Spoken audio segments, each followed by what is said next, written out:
കൂടെ കറികളൊന്നും ഇല്ലെങ്കിലും കഴിക്കാൻ പറ്റുന്ന എളുപ്പത്തിൽ തയ്യാറാക്കാൻ പറ്റിയ ഒരു റൈസാണിന്ന് നമ്മളിവിടെ ഉണ്ടാക്കുന്നത്. ഒരു പാൻ അടുപ്പിൽ വെച്ചിട്ടുണ്ട്. അത് നന്നായിട്ടൊന്ന് ചൂടായി വരുമ്പം അതിലേക്ക് ഒരു പീസ് ബട്ടർ നമുക്ക് ഇട്ട് കൊടുക്കാം.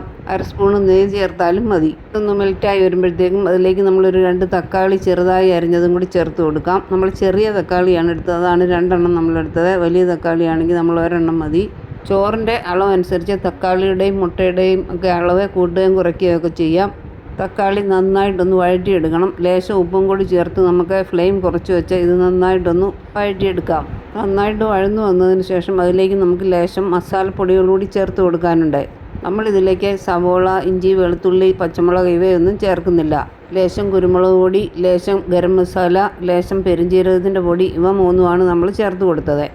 പൊടികളുടെ പച്ചച്ചുവ മാറുന്നത് വരെ നമുക്ക് നന്നായിട്ടൊന്ന് വഴറ്റിയെടുക്കണം. നന്നായിട്ട് വഴന്നു വന്ന തക്കാളിയും മസാലപ്പൊടിയും എല്ലാം ചേർത്ത മിശ്രിതം ഒരു സൈഡിലേക്ക് മാറ്റി വെച്ച് ഇതിലേക്ക് നമുക്ക് മുട്ട കൂടി ചേർത്ത് ഒന്ന് ചിക്കിയെടുക്കാം. മുട്ടയൊന്ന് ചിക്കാൻ ആവശ്യമായ ലേശം ഓയിലോ ബട്ടറോ നമുക്കിതിലേക്ക് ചേർത്ത് കൊടുക്കാം. വഴന്നു വന്ന തക്കാളി ഒരു സൈഡിലേക്ക് നമുക്ക് നീക്കി വെച്ച് ഇതിലേക്ക് നമുക്ക് മുട്ട ഒഴിച്ചു കൊടുക്കാം. ചോറ് എടുക്കുന്നതനുസരിച്ച് നമ്മൾ അതിനനുസരിച്ചുള്ള മുട്ടയും ടൊമാറ്റോയും ഒക്കെ കൂടുതൽ എടുക്കാവുന്നതാണ്. മുട്ട ഉടച്ചൊഴിച്ച് കഴിഞ്ഞ് ലേശം ഉപ്പും കൂടി ചേർത്ത് എല്ലാം കൂടി നന്നായിട്ടൊന്ന് ചിക്കി ഒന്നിച്ച് യോജിപ്പിച്ചെടുക്കാം.